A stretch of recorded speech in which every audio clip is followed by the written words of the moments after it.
Who's that up there? It's Deep Wound, everybody. Deep wound. Yeah, So, questions and some answers with Lewis Knox Barlow. that's me. Hi. Hi. Okay. What are your primary influences both in modern music and in the past? Oh, um, I'm influenced by everything I hear. And the path, I mean, that could be anything. My son just introduced me to Biggie Smalls. I mean, he's listening to a lot of rap, so I heard an insane song by Biggie Smalls and the passion behind it, and yeah, that's inspiring. I don't know how um I find it hard to speak about influences and stuff like that because I just feel like everything just is a big stew in my head, and that's Okay, next question. What's a song by another artist you wish you'd written? um that I wish I'd written. That's the question. Uh, Again, there's just so many that I can't even. I like. I'm so overwhelmed with music, and music overwhelms me, and I get caught up in it. You know, I don't. So I don't. I don't have time to think about whether I wanted to write it or not. I just get caught up in the moment of listening to those things. There's so many amazing songs in the world, and I don't want to. I want my own song. It makes me want to write my own songs. You know. When will you come to Argentina? Um, I don't know, but we've been there, and people eat a lot of caramel. Hmm. Mm. What bass pedals do you use? I use one bass pedal, and it's a preamp, and it's an exotic BB preamp, and it's this little black boutique pedal, and it has this very smooth low end to it. So it's hard to find a bass pedal that has a very like good low end, and this one does. And I run it through. I run it. That's the tone that I have when I play through my SVT. I play through several amps. I have a Marshall amp, guitar amp that I play through, and a an SVT that I play through. And sometimes I play through a PD as well. But I combine all these sounds together. But right now it's an SVT and the Marshall, and through the SVT I use the the exotic BB preamp bass thingy. As an aspiring musician playing live at clubs in college, what's your biggest piece of advice? As far as playing in clubs, uh, While in college. while in college, uh, I didn't go to college, but I've been college age. You know,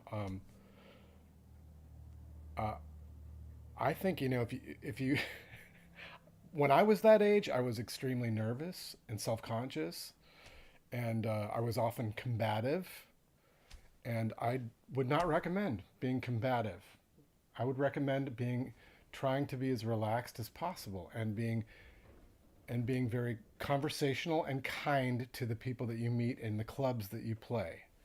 You know, and that's something that I didn't do when I was young. I was, like I said, I was very so I would say less and more. You know, Mm. Any details, tips on songwriting? um, well, for me, you know, I try to write as close to who I am and what I think about. You know, I try to make my internal dialogue into a song. And I don't know if everyone wants to do that, but that's what I do. You know, I my thoughts are my songs. Personal favorite album and why? Favorite album in general? I don't know, it just says personal favorite album and why? I love the first Ramones record. Why? It's it has it's simple. Um, it's not like there's no virtuosity on the record. It's like normal guys who love music trying to make their own original music. They had an idea. The one idea that the Ramones had I mean, they had, you know, what I see is that what they wanted to be was original, and they took what they had and they made it original, and then that happened despite any limitations they might have had talent wise. They just focused on what made them unique, and they made this beautiful record, the first Ramones record. Can you remember a favorite moment when recording You're Living All Over Me?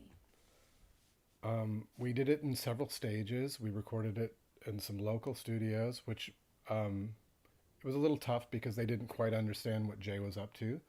And then we went to New York City and we recorded with this guy, Wharton Tears, who had worked with Sonic Youth and some cool bands in New York. And he seemed to kind of get us right away. And when it came time for me to put my tape piece, Polito, onto the record, he pulled out a little portable tape recorder, stuck a little adapter in there, and blew it out on the speakers. And I was like, oh my God, I'm putting my home recording onto a record. And it was cool because everybody seemed cool with it. Like Jay seemed cool with it, and Murph seemed cool with it, and the guy who was doing it seemed to be interested by it. So, because that was a big step for me, was to bring what I had done in my bedroom into the world, and that was special for me. How is your writing process different for your songs in Dinosaur Jr. and Sebadoh? The only thing that makes it different would be that with Sebadoh, recently anyway, I mostly record on a 4-string guitar that I tune to different tunings, and it's a 4-string guitar. And for Dinosaur Jr., lately, the songs that I bring for Dinosaur Jr. for the last 2 records have been songs that I play on a 6-string standard tuned guitar. But there's no difference as far as how I put a song together. Every song is kind of equal and starts the same way. Do you play video games? Absolutely not. I don't have time for that. What tape machine did you use for the early Sebadoh songs? Will you do more small shows again when it's safe to travel? I used a Tascam Porta 1. It's I guess since it was the Porta 1, it was the first Tascam 4-track, I would say. And I could go up to my attic right now. I have a pile of ones that don't work, but it's a Tascam Porta 1.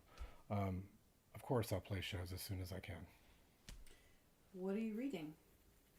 I'm reading a book called Chatter, and it's about the voices in your head and where they originate and how it works. And I just started it, but it's about sort of scientific studies into how the brain works and how we do have this thing in our head, and trying to make it work for you instead of working against you, because it works against a lot of us. So, what's your favorite Dino song? Raisins. It's on You're Living All Over Me. I think it's an absolutely perfect song. I don't know if I think if I wasn't in the band, it would absolutely be one of my favorite songs. What song do you wish the band could play more often live?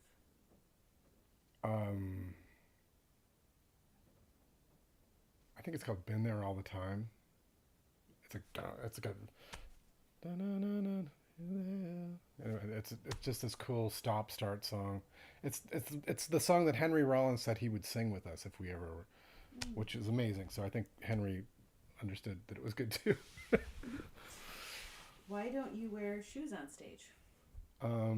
Well, during the summer, and especially when playing down south, it's not having covering on my feet is cooling. And then also, being barefoot is actually better for your feet than trying to wear shoes. And I don't like to wear the shoes that I wear to support my feet are these New Balance sneakers, and I don't like brand names, and I don't like drawing attention to my footwear. So if I can't wear just regular black Vans, I go barefoot, depending on what the temperature in the club is. What was your first show like? I don't remember because I was incredibly nervous.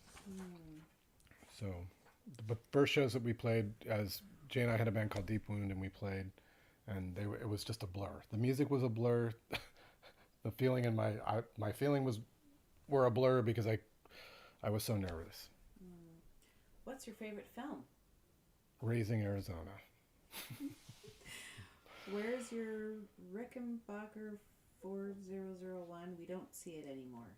Well, I had one, a sunburst one, that we got back in like 1985 or 86. That was stolen shortly after we reunited in the mid 2000s. And then I got another one, and I played that for a while. And I don't know. Then I I started to play a Gibson Grabber. Like I got one to recreate the first album when we were doing those shows where we were playing the first album, and I fell in love with it. I just absolutely love my. I guess this segues into the next question then, which is which is your favorite bass to play? Well, right now my favorite bass to play is my Gibson Grabber, Okay. and Jay actually bought another one exactly like it, and that also sounds great. There's just something about that bass. It's the perfect middle ground between a Fender bass, which Fenders have such the the tone of Fenders is so articulated and so full, and Rickenbacker has a very unique, like mid-rangey, punchy sound to it. But I find with the Rickenbacker, it's like it's hard to find a Rickenbacker that fits in the pocket right. I mean, it looks great, but the Gibson has, at least tonally, occupies a space in between the Rickenbacker and the Fender that I really like, and it works really well with chording. Which bassist inspired your playing or technique?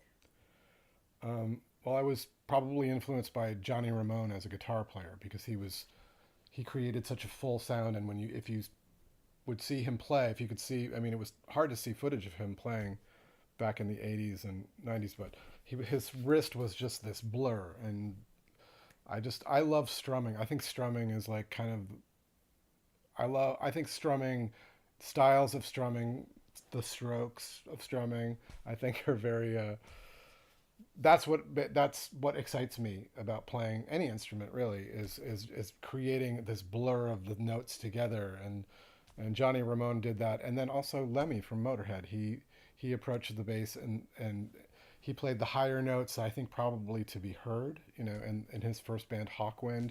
And then when he went on to do Motorhead, his bass playing was forefront in the music. So the bass was an equal partner, or equal to the guitar, and he played it in a strummy guitar-like way, and I loved the way that stood out. Lou, how low is your action? I know Jay is a high action freak, but chords can't be too easy on the old fingers. Um, my action's fairly high because I think that the higher the action, the more you can have those strings resonate, which is why I think that Jay does it as well. The higher that the strings are above the fretboard and the higher they are above the pickups, the more resonation you get.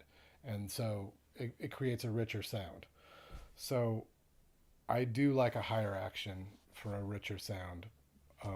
But my bass now, my Gibson Grabber, is just like, I just love the way it sounds, and I kind of don't think so much about the how high the action is. But I've favored high action in general with my instruments. But yeah. This might be kind of already answered, but your bass playing style is very unique. Were you influenced, or is it just natural?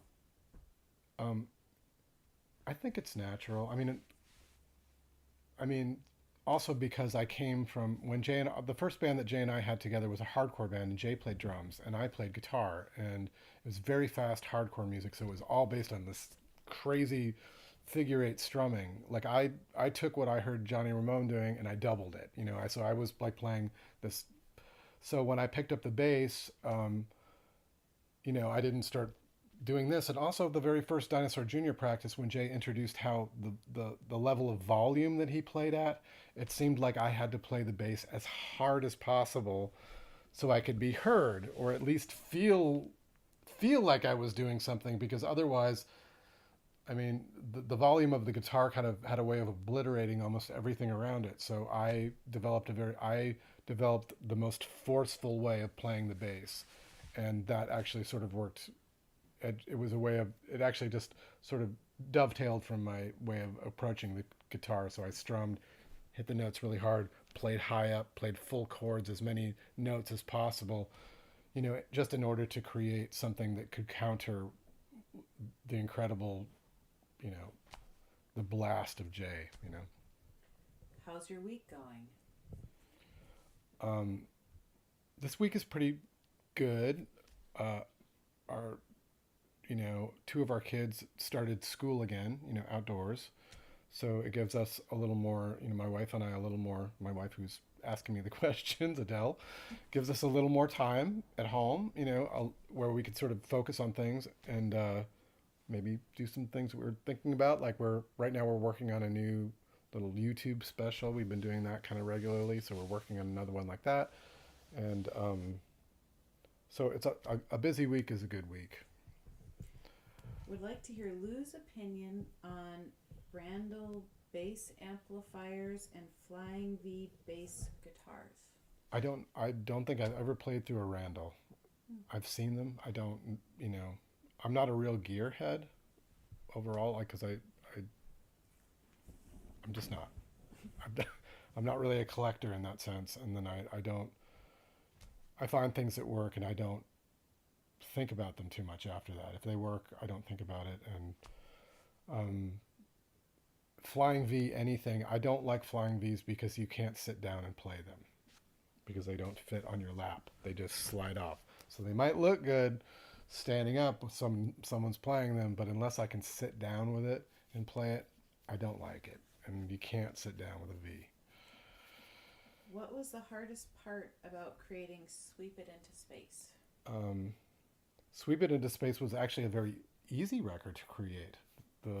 We had Kurt Weill was hanging out, for a bit of the sessions and working with Jay, and also he was a really great presence in the room when we were recording. And the hardest thing was that we basically, the sessions were just cut short, so I couldn't really embellish the songs that I might have wanted to have done, and I would have been interested to have Kurt like listen to the songs that I had done, see what his input would have been for those, and I wasn't able to do that, so that was difficult. But I'm not crying about it. I mean, life goes on. Favorite band to tour with or memory from the road? Well, our favorite band to tour with, Dinosaur Jr., is Easy Action, who are sort of the alter ego of the hardcore band Negative Approach, which were a huge influence for us when we were kids. And the lead singer, John Brannon, was also in this amazing band called Laughing Hyenas. But anyway, they're just a group of four guys that are just total, I mean, I don't want to use the term road hogs, but they are. They've been traveling in vans and hanging out together for decades now, and they're like really awesome to hang out with, and they play this incredibly menacing, scary music, but they're just really great guys to see every day. What were some of your biggest musical influences growing up? Again, all I can say is that music just comes from every angle, every style, everything, But, I think for me, I guess what filtered down to what really inspired me to play music myself, again, the Ramones, it's like that was something that made music seem accessible to me. I mean, there was all kinds of bands, I could hear Jimi Hendrix, and did that inspire me to play music? Like, no, because it sounded so great, I felt like I could never recreate it. But when I heard bands that made music that made me think like, wow, I can do that, those were the bands. And it would be the Ramones, and then, even things like, Joy Division, Young Marble Giants. They were, a lot of post-punk that inspired me. Just music that made it seem like I could do it myself. Have you ever seen a ghost? I've never seen a ghost. I mean, other than, sometimes people look like ghosts, and I could go way deep into that, but no, as a ghost, as we understand ghosts to be, as in like these ethereal, non-living, or Apparition. apparitions. Hmm. No. What inspired you to become a musician? Um, I don't know if I ever set out to become a musician. It just happened. It's like I wanted to play music when I was a kid. When I was in high school, and I discovered hardcore punk rock and would start going to these shows. I just loved the energy of the music. I loved going to the shows. And I did want to be a part of it because everybody was a part of it. Everybody in the audience had a band. So you just wanted to be a part of it. So being in a band was being a part of it. But as far as that didn't seem like, wow, that this is what I'm going to do with my life. This is what I'm going to, this is what's going to lead to a career. This is what's going to, I didn't think nothing like that seemed realistic. It was just a part of, it was just the thrill of being a part of something and sharing like having the music in common with all of these other people. And in my normal life, like in school and stuff, I didn't feel like I belonged to things, and I felt like kind of an outsider. So the music made me feel like I belonged to something. And then somehow, through luck of the draw, it took over my life. How long since your last haircut? I trim my own hair. I haven't had an actual haircut in a salon or great cuts or whatever in a very long time. I don't know when the last time. It's probably 5 or 6 months ago. Mm-hmm. How do you play bass with so much hair in your face?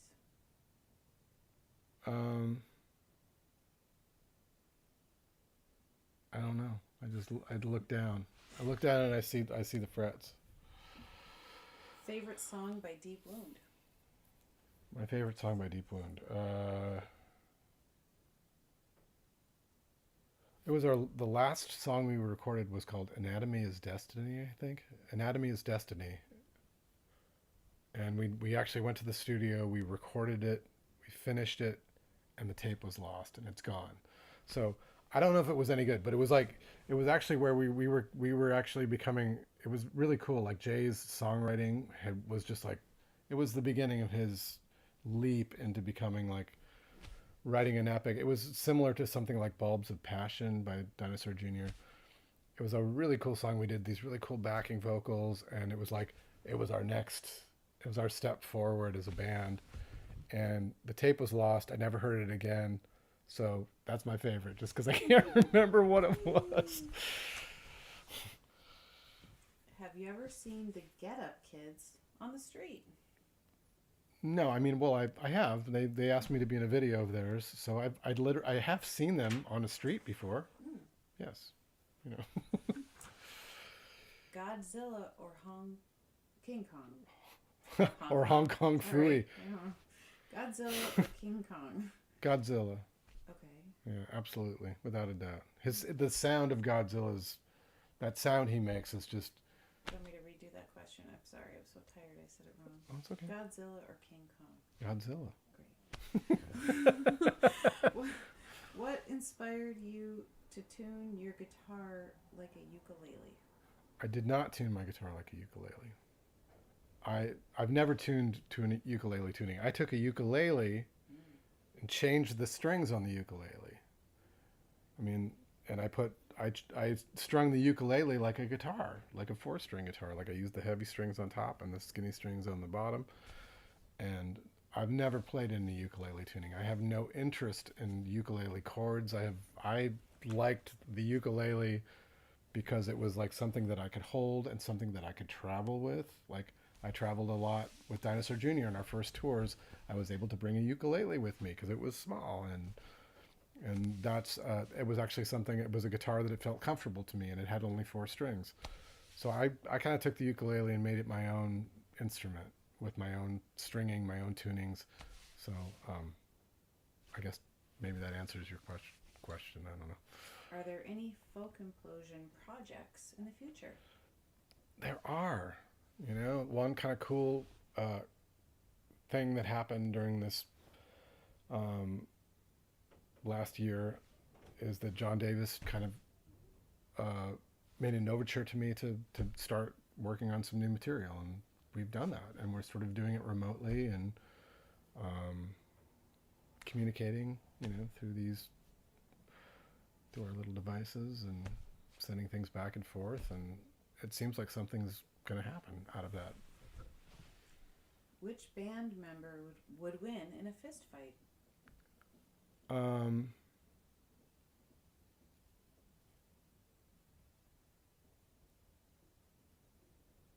Probably Murph. Although, I mean, I think Jay would just not do it. I think he would. I mean, he doesn't really have the. Murph and I, however, we have the reservoirs of like crazy physical, you know. So, but Murph is very strong. So, yeah. What's your favorite food? My wife's food. It's like I mean, yeah. Well, I mean, you made some meatballs last night that were really good. These really moist, sort of, you know. Those are turkey meatballs. They were turkey. They were actually good turkey meatballs, which you're not really, which is odd because you've always sort of seemed to have a lot of disdain for ground turkey, but now you're taking ground turkey and turning it into these wonderful balls. Thank you. How do you find the time and energy to be a dad and be in 2 bands and tour a lot? I just do it. I don't know. I just do it. Just keep running. I realized a long time ago that I'm on the run, and and actually the more you run, the more energy you have.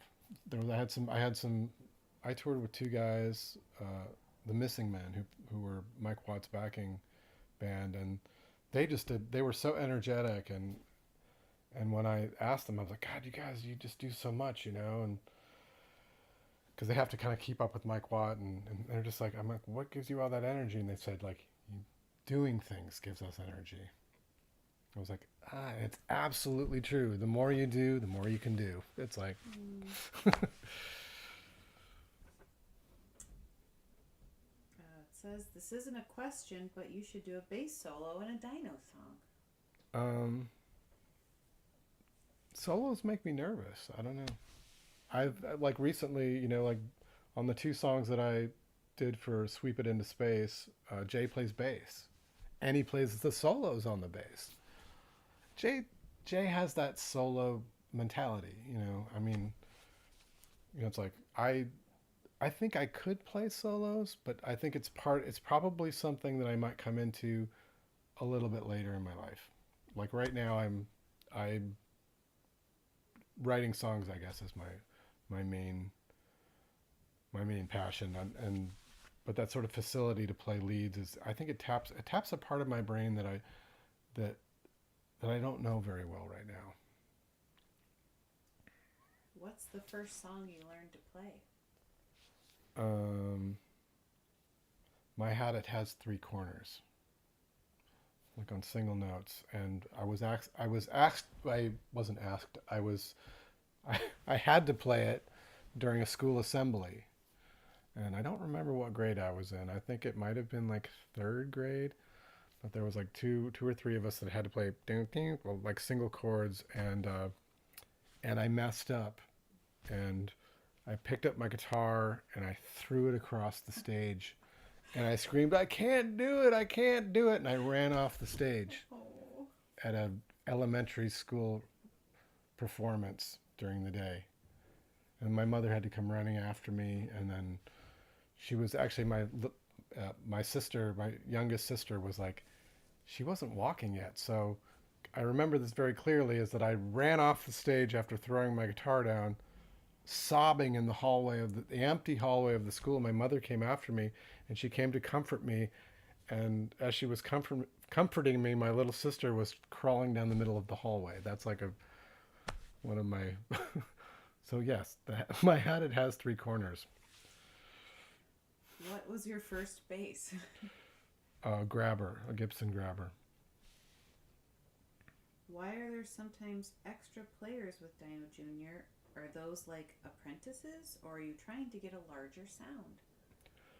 There's some songs where we have the people that we tour with, our road crew, are like all accomplished musicians, like really good musicians. Like our guitar roadie is a better bass player than me. He just is. He's a great bass player. And he's also, I mean, and then our tour manager, John Maloney, is a great drummer. So I think when we play a song like Wagon, for instance, and we have other people come on, I mean, um, that's, that's the original recording of that song is actually has two drummers on it. And I mean, I wasn't there. It was shortly after I was kicked out of the band. But when they recorded Wagon, it sort of it was a sort of a collaboration between Dinosaur Jr. and a band called Ball, and so there was like two guitarists, two drummers, I think maybe even two bass players. I'm not sure, but anyway, so when we play it live, we sort of we replicate the original recording of the song, which requires more players, and we have, like I said, our road crew is full of amazing musicians. Best snack on the road? Best snack, pineapple. Jay gets really good snacks. I mean, of course I can get them too, yeah, I like a nice, because when you try to buy like a big container of pineapple, like Whole Foods or something, it's like prohibitively expensive. But when I'm on tour, there's just always this big, plastic container full of perfectly ripe pineapple, and I just love it. It's just like like an energy burst. It's great. What do you do before a show besides snack? Um, I guess lately I like to bring a guitar with me, so a lot of times I spend a lot of time playing and singing. I find like the more that I play and sing during a day, the less nervous I am when I play. So I try to make music like a part of my day, all day when I tour. It says, I play bass in a loud band and play mostly full chords. You're a huge influence. Before Dinosaur Jr. had a sound guy, how did you work with sound guys or sound person to get the best mix for the band? I didn't. I didn't work. I don't think. I mean, early on with Dinosaur Jr., we weren't really concerned about getting a good mix. No one would really cooperate with us because we didn't. We would set up and play, and the first thing they would say is turn down, and we would say no. So, so we didn't cooperate. So they didn't cooperate, and so we didn't like our intention was simply to be who we were, and let the chips fall where they may. Maybe some night some sound guy could figure it out. Maybe another night he couldn't. Now we work consistently with Noel Ford, who is our sound engineer, and he's had quite a bit of time to try to figure out how to get the best sound for us, and I'm very grateful for that. Last question. How do you keep your fretting hand dexterous over time? I don't know. I just use my wrist a lot. I don't know. I play a lot, and I don't know. Maybe chia seeds. I don't know. I eat a lot of chia these days. Maybe that helps. I don't know, but I don't. I don't know. I've never done it. I don't know. I've never thought about it. Any last thoughts, Lou, you'd like to share? No. Thank you, everybody. Hope you enjoy our new video for Garden that Adele and I made, and all the successive videos that we'll do, and all the touring we're going to do, and we really appreciate it.